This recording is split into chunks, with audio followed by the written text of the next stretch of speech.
Bienvenue sur Africa 24. Les débats ont rarement été si vifs au sein de la classe politique congolaise quant au changement de la Constitution en vigueur depuis 2002. Pour en parler, nous recevons sur ce plateau Romain Bedel Sousa. Il est président du CRAC, Comité de résistance et d'action pour le Congo.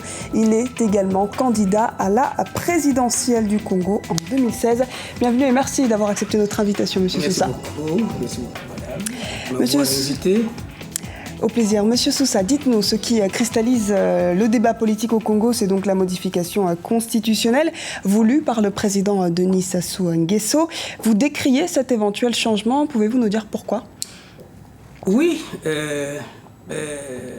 ce qui me surprend d'ailleurs, c'est qu'une constitution qui était conçue en 2002 par le président Denis Sassou Nguesso, il a assumé les premières responsabilités du président avec la même constitution, ça l'a contesté, ça l'a rejeté. Il a donc entamé le deuxième mandat et à la dernière année de la fin de son mandat, il décrit, il rejette la constitution comme quoi elle n'est pas adaptée. Mais vous, qu'est-ce qui vous dérange précisément sur cette modification ? Ce qui, moi personnellement, me dérange, c'est qu'on ne peut pas changer une constitution uniquement pour ses intérêts personnels.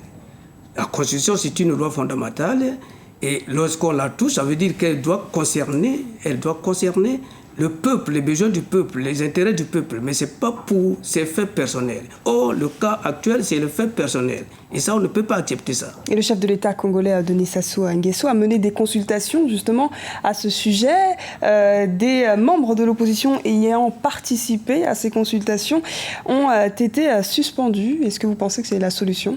Oui, moi je crois que je salue vraiment la lucidité de l'UPADES et de la FOCAD, de ses dirigeants, parce que notre pays souffre de ce genre de personnes. Et les tortures, à double carapace, et ils sont opposants, ils sont avec le pouvoir. Et vous verrez que le pays est segmenté, divisé en trois groupes. Il y a le groupe, effectivement, des gens qui pensent qu'il faut le changement pour la vie de notre pays, pour la vie démocratique et les libertés et la justice.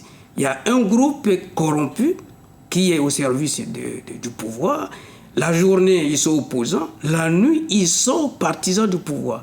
Donc, et vous avez le troisième groupe, c'est qui sont un peu envoûtés, qui, par les besoins de ventre, se sont vendus auprès du pouvoir. Et donc, ils ne savent quoi faire, ils regrettent. Et vous faites partie de quel groupe, monsieur Sousa ? Qu'est-ce que vous revendiquez ? Je suis résistant. Un résistant, c'est celui qui lutte pour le changement. Un résistant, c'est celui qui lutte contre la servitude, contre la tyrannie, et contre la corruption, contre les méthodes, la malgouvernance. Donc nous luttons. Mais pour lutter contre tout ça, vous ne privilégiez pas la voie du dialogue ? Qu'est-ce qu'il faut faire finalement ? Mais non, le dialogue, pourquoi faire ? Le président arrive au terme de son mandat. Le président, de toute façon, le fait qu'il a détaillé en pièces, c'est-à-dire que cette constitution qui est la loi fondamentale, aujourd'hui, il y a ce qu'on peut appeler une vacance institutionnelle, parce qu'on le reconnaît président sur la base de cette constitution. Mais comme il ne la veut plus, donc il n'est plus président du Congo. On est président du Congo. Il est actuellement président, au moins jusqu'en 2016. À 2016, si éventuellement il se représente, qu'est-ce que vous allez proposer, vous ? Moi, je crois qu'en 2016, je sais qu'il va se présenter. C'est pour cela qu'il veut organiser le référendum. Parce qu'il ne recule jamais rien. Il a toujours pris les Congolais pour... Mais le débat sur le référendum est actuellement en Constitution. Est-ce que la voie du dialogue n'est pas une solution pour amorcer un dialogue entre l'opposition et le gouvernement ? La sagesse voudrait que le président, étant déjà au terme de son mandat, initie effectivement un dialogue national. Et si vous n'y participez pas, il va dialoguer avec qui, le président ? Non, on ne peut pas participer dans ces conditions. Les consultations... Alors, quelles sont ces conditions ? Les conditions, c'est que dialogue, l'Union européenne lui avait déjà donné le schéma, parce qu'il était à Bruxelles en mars dernier. On lui a demandé de consulter, enfin, c'est l'opposition, en fait, il sort un décret qui convoque un dialogue, dont lui-même, puisqu'il est sortant, il n'est pas participant. Et puis les forces de l'opposition, le pouvoir se retrouvent pour bâtir, définir le cadre des élections. Parce qu'aujourd'hui, le problème, il est électoral. Il est électoral, bon, pas de la gouvernance. On ne peut pas parler de la gouvernance électorale s'il n'y a pas de gouvernance institutionnelle. Nous avons aujourd'hui la confusion des rôles entre l'organe qui... Monsieur Sousa, si les positions persistent, c'est-à-dire que le président propose sa candidature pour 2016, vous ne dialoguez pas, en tout cas l'opposition pour l'instant ne dialogue pas, c'est quoi la solution? Mais la solution, c'est que le président Sassou, en ce moment, et son équipe préparent la 4e guerre au Congo. Je vous le dis. Vous êtes prêt à descendre dans la rue? De toute façon, moi je crois que les moyens pacifiques sont tout à fait adaptés. Les moyens pacifiques, c'est actuellement le dialogue qui est amorcé. Non, il n'y a pas de dialogue amorcé au Congo.